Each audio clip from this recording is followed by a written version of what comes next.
Benaketi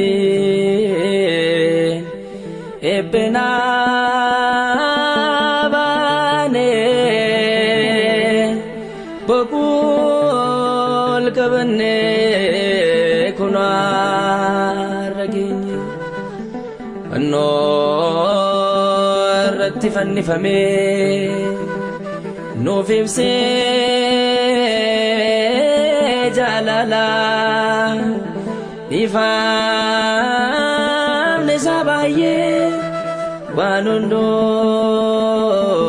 majala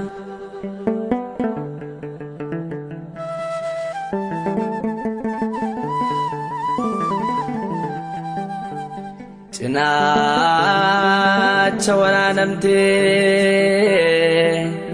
dirake madofte belofte de bote adna bukate jalal kana chalu ega sajra ofi sati due jire nyana maghra Benaketi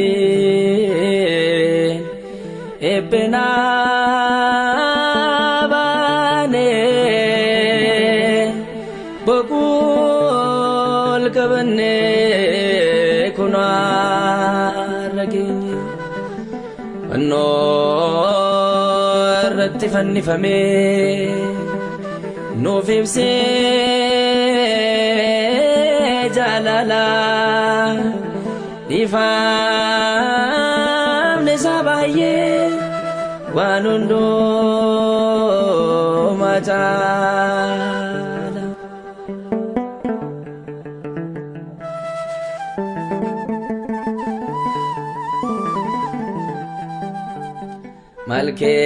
Malkenya jalatte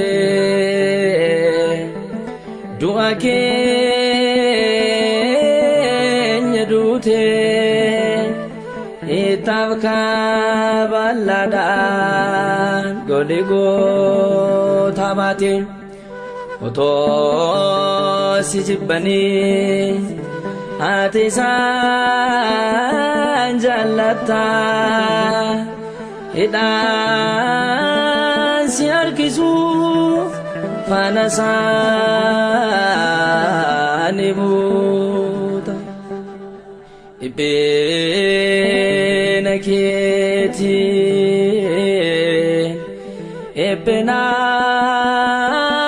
Ebenabane Bokul kabane kunaragini Anno rattifanni fame No fibse jalala Ifam nesabaye wanundo majala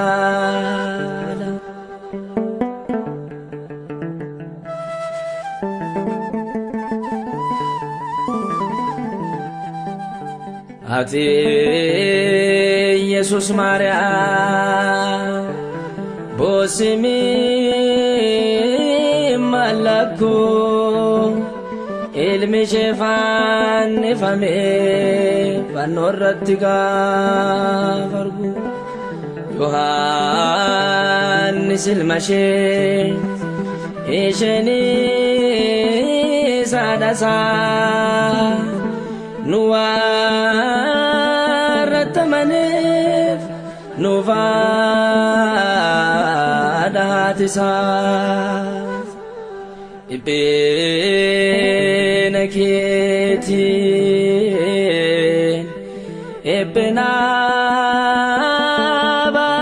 Ebenabane Bokul kabane kunaragini Anno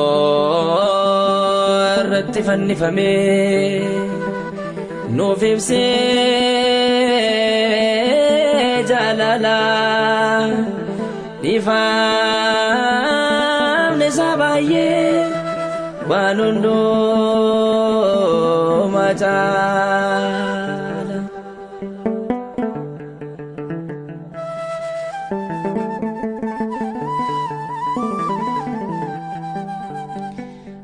Gooftaa isa qulqulluu fannoof dabarsanii berbaan nama hamaa hidhaa lakkisanii Yoosef Niqoodimoos foonsaa kadhatanii qulqulluu jechuun kaafanaani dhibbina keetiin eebbina baanee boqul qabannee kun har'a geenye irratti fannifamee nuuf ibsee jaalala dhiifamni isaa baay'ee waan hundumaa caala.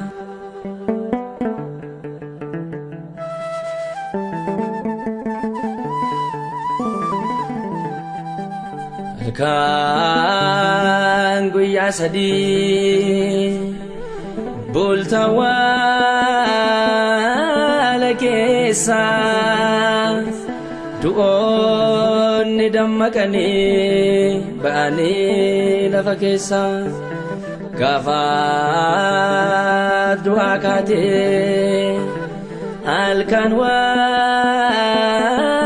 keessa ifaa guddaan guutee Golgota keessa dhibbina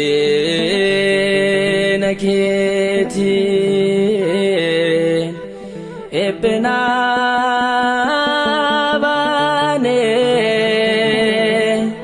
boqul qabannee kun har'a geenye irratti fannifamee nuuf ibsee jaalala dhiifamni isaa baay'ee waan hundumaa caala waan hundumaa caala.